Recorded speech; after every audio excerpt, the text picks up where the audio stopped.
dir, com que no havia arreglat res... No has arreglat res, això no és d'artista.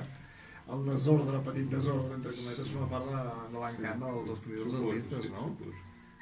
Crec que sí, no? És la màgia de l'estudi, no? Clar, és la màgia de l'estudi, exacte. Doncs si voleu, només... Francesc, i aquest és l'estudi, el petit estudi. És una... Tens un altre. A cada fase de l'obra doncs hi ha un espai. Perquè hi ha llocs que has de fer pols, per exemple. A l'hora de fer el pastel, així, doncs fas molta pols.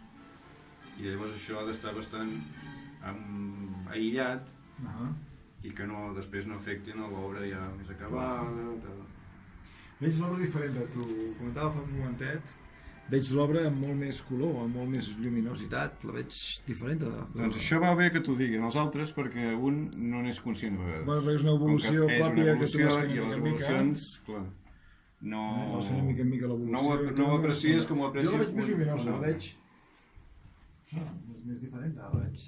Ara he vist dues peces que quan hem entrat i aquestes les trobo més clares. No sé...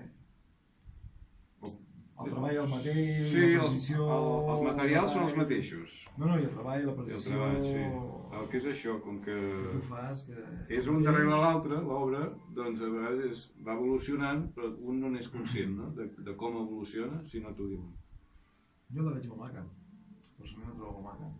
Doncs ara això, és la fase ja de muntatge per marcar.